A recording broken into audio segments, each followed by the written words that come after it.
Good afternoon, Scott Baker. Good afternoon, Sierra Holland. Good to see you both today. Good to see you as well. Here we go. Thank you, everybody, for joining us. Another edition of Lead Better. Time to take a look at today's field note. The field note entitled, Even in the Workplace, Successful Advocacy Sometimes Requires a Crowd.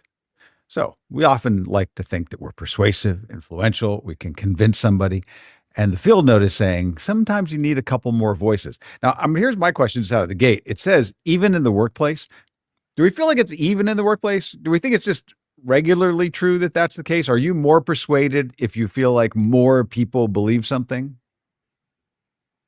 Yeah, I mean, I think it's human nature that if just one person believes it, it might not be as persuasive as it being the notion of a broader group. Is it that one person believes it, or if that one person is being vocal about it? The idea, like back in the 80s, this idea of a silent majority existing, like, oh, there's lots of people that believe in this, but no one is saying it out loud. Then you need someone to actually articulate it. It's a very brave thing. If you feel like you're the only person, then you're definitely a crackpot if you're the only one who believes it.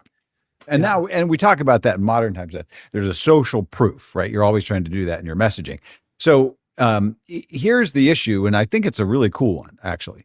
The field note is saying that oftentimes you in an organization, this is particularly focused, this field note, the person in an organization that's made a case to the boss or to the top leader or to the board or to the committee, and you've been getting maybe crickets in one category, scorn in another, or just delays, like nobody's taking your idea seriously and you actually really believe in it. So in this specific case, the field note is saying the answer is not just cynicism, well, screw them, I'm going to take my marbles and go home. The answer is maybe you need to rally a few more voices around you. Now, Sierra, you are often working in organizations where you're doing internal strategic communications, and there's this idea that to get it out to a lot of people kind of goes through some key influencers. Are we kind of talking here about a reverse of that process? Like the way you influence up is by building a little bigger crowd? Yeah, I mean, I think it works in either direction. Like whether you're trying to drive a change for the organization and you're saying, we've consulted this group that represents, a representative area of the population. There's one person from each function represented, and they all think this is a good idea. That is persuasive. Obviously, the field note is talking about the reverse. It's talking about let's get an idea off the ground by engaging more people and having more voices at the table. So if you're going to influence that leader that's maybe a little bit more skeptical, or they're just not really paying you any mind yet, they don't think it's an issue right now, or they don't necessarily know if it's a good idea, they're kind of waiting for somebody else to make that first move, getting more voices that are all saying, are we going to address this? Are we going to pay attention to AI? Are we going to invest in this tool that we need? Are we going to address the culture issue that we have between these two teams that can't seem to work together? The more voices that are pointing out it's a problem worth solving, the louder and harder it is to ignore. Mikey, do you think that there's an issue here too of like, I like how Sierra was saying, shouldn't we be paying more attention to this? It could be the other thing, which is, aren't we about to double down on something that is starting to seem like really out of line with the marketplace? Like there's some big risks here. So I don't know, is that the place where if you were saying one voice, might in this case sound, like just an opinion, even a passionate opinion. But if you have a couple people on the team, might not take 30, might take 3. It starts to sound a little more like reality. And isn't that what leaders should be looking for? What is reality here? Yeah. And a leader needs to be aware of their own gravity in the situation as well. Like if they've interpreted momentum as moving a certain way and they're jumping on board, and they're not even completely aware that most of that momentum is because they were the ones who articulated the idea, then they're not going to be aware when momentum shifts underneath them, because a lot of times that shift is just going to be in silence because people don't want to question what the leader's already said. This is why it's so important that if you're going to have a brainstorm on something, that it's important that you don't necessarily, as a leader, submit your idea at the front of that brainstorm, because you want other people's ideas. Once you're the one who is actually submitting an idea, people have a tendency to fall in line behind what they think that you want. And so that's a dangerous spot that you put yourself in. And so you could like rightly be thinking all the momentum in the room is heading this direction. So why would I slow that down? I'm looking for consensus, aren't I? Right. There's a handful of people in the room who aren't necessarily looking for consensus. They're looking for the best option. And those people, do they have a microphone to actually say what needs to be said in the moment is really what you need to provide for people. But that's not really that's not what the field note. The field note's not about a leader raising their own awareness. The field notes are like, this is I feel like I'm the right. chain. Yeah. Mm-hmm. So how do I get my voice to be heard? How do I get buy-in from people who might not even want to buy in? Maybe they're part of the momentum, and they're not going to want to change it all. So how do we actually do that? Is that just one person at a time? Yeah.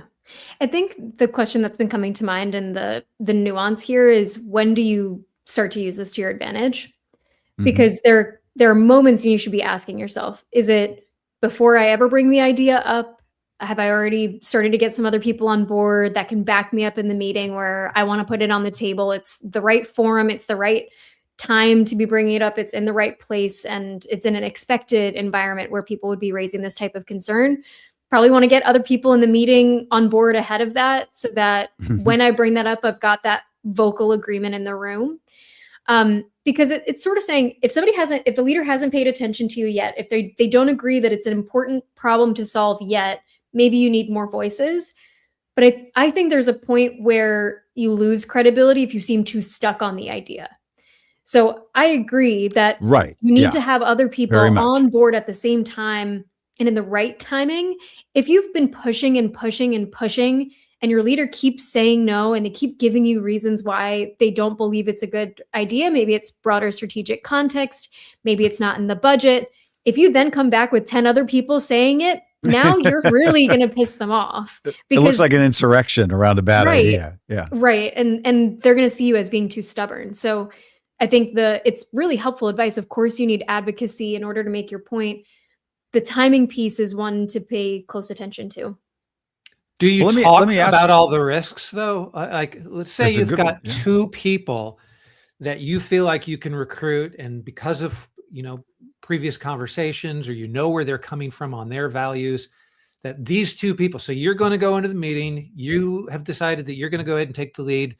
There's two people that are going to back you up if you need it. I'm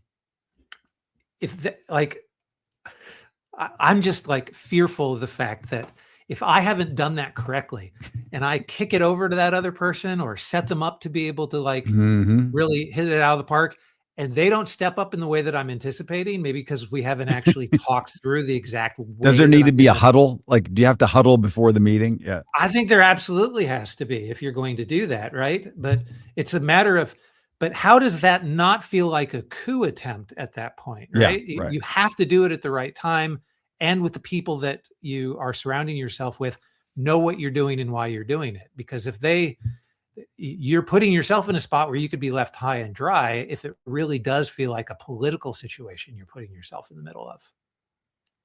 It's interesting, though. In this conversation, we're going to, I feel like, some of the extremes of, I'm going to put something on the table that no one's going to like. I think you have to do this all the time. I'm in working teams where I think some of the decisions we're making, I have questions, or I'm seeing risks, and I'm not sure if others are seeing the same risks. I have concerns about certain decisions that have been made. And I'm always thinking, okay, before I bring this to the working team, I'm going to check with the people that are, my people within the working group and say, I'm noticing this. Are you noticing this? And then it doesn't feel like a coup when in the bigger group we're saying, hey, something we want to flag. Are we really sure we can meet this deadline? Are we really sure this is still worth pursuing given these factors? And it's really about opening the door to the conversation, rather than saying, if we open that door, it's the only door people can walk through. I'm more seeing it as, how can we put things on the table and show that there's support of that idea? Because I think while we can go to the extremes of, if we're, pushing forward something that's going to be very unpopular, of course we should be thinking about risks. We should be thinking about, is this the right time? Are they going to back me up when the time really comes? But I'm also seeing this in smaller ways all the time in working groups that I'm part of. I agree. I think it's an everyday thing, but it's Mhm. also, as the field note is saying, there are moments where you need to raise Yeah. the stakes. But Mhm. even then, I think it actually has to feel like a real human thing, not like that you're in some conniving thing where I've got to go. Right. And it's not like you're lobbying for the passage of a bill and you're going to go make deals in the back room and I'm going to support more money for the marketing department if you guys help Yeah. the accounting department. Because then it gets weird. But if you're trying checking your own motives and saying, well, what do I think about this idea? Why am I advocating for it? Maybe I see real risk for the organization. People always will have their own sort of personal agendas. But if you're saying, this makes sense to me. I know the board's been wanting to do this, and I know you guys have reservations about this. Maybe we need to talk about this, and then you just let it organically unfold, as opposed to, all right, we're going to go in and run this play, and I'm going to say this, and then you're going to say that. I think those things will tend to backfire because I think the leader will see through them. Yeah. Stephanie in the comments said the same thing that you are, Sierra, about it just needing to be a day-to-day thing. She says, Yeah. I've been there, keep advocating. Sometimes it takes months or years to really feel Mhm. heard. And like leadership is taking your request seriously. And that's probably the most common frustration that people would have if they're, but Stephanie's putting it in a context that says, no, I talk about it all the time. Like the thing that I'm Mhm. advocating for, it needs to come up all the time. So what's the advice to Stephanie then? Is that, does she need to pick a moment or does she just need to keep on plodding along? I think it depends on the idea that you're advocating for, because if you're advocating for a new tool or a new budget or a new initiative or for people to pay attention to something, I'd want to understand what is really the holdup. Is it just that it's not a priority right now? Is it that there are blockers or barriers or things Mhm. that need to be addressed before we can get to that and we just need some patience? Because there's nothing wrong with continuing to have that be something that you're passionate about, that you bring up in meetings, that you're keeping an eye on. Nothing wrong with that. But in terms of persuasiveness and when to turn on the amplifier effect of advocacy, I'd be trying to get a sense from my leader of, okay, if it's not now, if it's a future thing, or is it that they don't even think it's a problem and they're never going to? Because Right. you have to pick what battles you're going to fight. If I imagine that Stephanie's talking about something that's a timing issue of we have to find the right time. So she needs to think about it strategically of, okay, if this is going to happen, what's going to be the optimal time of the year? What do we have to clear before we can get there? And then, making sure she's in lockstep with the broader movings of the organization. That's where your Mhm. advocacy really matters because that the timing's right. It's an easy yes. We have people that want it to happen. That's how you make that magic happen. But I think the question of how long do you keep up the pushing for it and when do you use the advocacy method? I would say figure out what the timing barrier is, or if it's that it needs to be reshaped into something that's more palatable given current strategic priorities for the organization.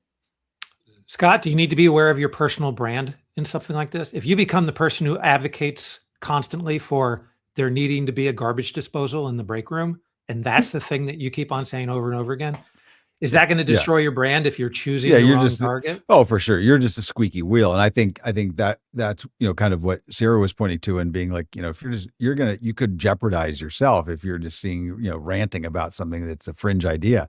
Certainly that's the case.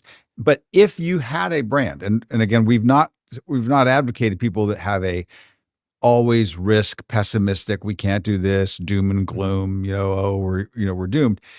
If you have a thoughtful brand that is, you tend to actually bring ideas of merit based on true facts, real interpretation, unique perspectives. You're able to work collegially with people to kind of build ideas around them because you're actually interested in creating an impact in the world based on those ideas. And you happen to think that this is a fantastic team to do it with. That's a fantastic brand to have. Now, Mhm. I think in the middle of this one, we also have to just look at the fact that we had a field note the other day that said that leaders are often filtering information and what's coming to them is very filtered, but some of the best things come from the edges and the margins. And Mhm. so even as you are bringing things, part of the way of saying that up to your leader is, I've been listening to the folks down in development. I've been listening to the folks who've really been working, with different AI coding mechanisms. Here's where I'm starting to see this. I haven't even quite figured it out yet. Let's start paying attention. If you can use your intrigue and curiosity to kind of be contagious upward, then I think you have a good chance. I like that brand. Yeah. Well, speaking of liking the brand, I think I would advocate for us being done with this conversation within 15 minutes, like we are right now. But We thank you were very more much. persuasive because there were three of us. Yeah, exactly. All right. We'll end up having a discussion just like this tomorrow, and I hope that you can join us. Thanks for joining us in the comments as well. If you didn't have the opportunity to listen to the entire conversation, it'll be available shortly in our podcast download feed for you to be able to listen there as well. But thank you. Thanks, Thanks, Sierra. everybody. Thank you, Scott. Thank you both. Bye now. Take care.